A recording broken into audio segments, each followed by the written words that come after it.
स्वागत है। आइए इस सेशन में हम जानकारी लेंगे फ़ॉन्ट स्टाइल एलिमेंट्स के बारे में। जैसा कि हमने पिछले सेक्शन में देखा था किस प्रकार हम फ़ॉन्ट टैग का प्रयोग कर सकते हैं कलर, साइज और स्टाइल चेंज करने के लिए, अर्थात फेस चेंज करने के लिए।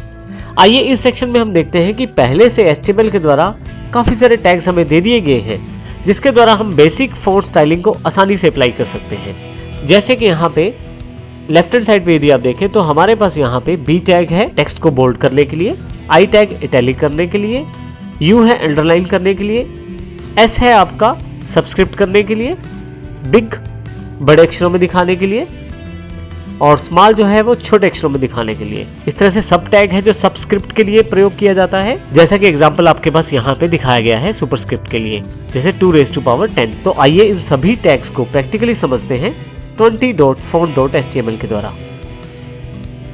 इसके लिए सबसे पहले हम एक्सरसाइज फाइल्स में 20.font.html को ओपन करते हैं। अब देखेंगे यहाँ पे कुछ टैग्स का एग्जाम्पल दिया गया है। इसको ज्यादा समझने के लिए हम एक फाइल को नोटपैड में भी ओपन कर लेते हैं। राइट क्लिक करें और एडिट विद नोटपैड प्लस कर लें। fontstyles.html में हमारे पास यहाँ पे यदि आप यहाँ पे देखें तो बॉडी टैग के अंतर्गत हमने यहाँ पे एक P टैग अर्थात पैराग्राफ टैग को शामिल किया है जिसमें हमने फ़ॉन्ट स्टाइल एलिमेंट्स को प्रयोग किया है। जैसे कि सबसे पहले B अर्थात बोल्ड।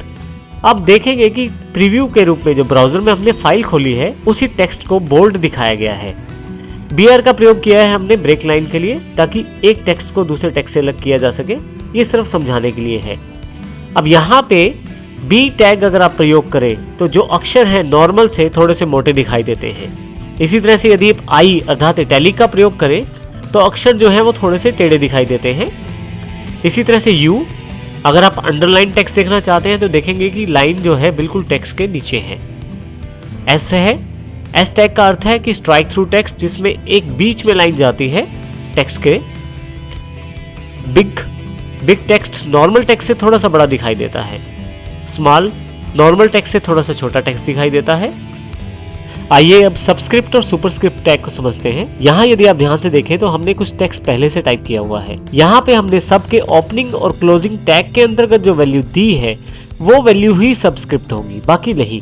इसी तरह से सुपरस्क्रिप्ट टैग के अंतर्गत भी जो वैल्यू सुपरस्क्रिप्ट टैग के अंदर दी हुई है ओपनिंग और क्लोजिंग टैग के बीच में, केवल वही वैल्यू ही वहां पे सुपरस्क्रिप्ट होगी, जैसा कि यहाँ पे दिखाया गया है log 10, क्योंकि यहाँ 10 ही केवल सबस्क्रिप्ट किया गया है और रेस टू 10 अर्थात 10 की पावर जो है वो ही केवल पावर के फॉर्मेट में अर्थात सुपरस्क्रिप्ट हुई है। हम कुछ भी चेंज करना चाहें तो आसानी से कर सकते हैं। इसके अतिरिक्त हम एक से अधिक टैग भी इकट्ठे प्रयोग कर सकते हैं।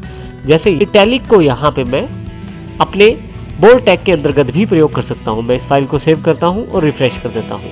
आप देखेंगे यहाँ पे बोल्ड के साथ साथ वो इटैलिक भी है एलिमेंट। इसी तरह से यहाँ पे मैं इसको अंडरलाइन भी बना सकता हूँ।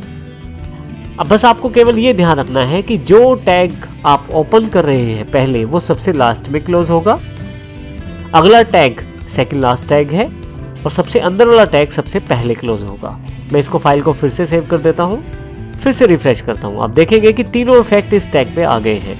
तो इस प्रकार आप टैग्स के कॉम्बिनेशन के साथ भी काम कर सकते हैं।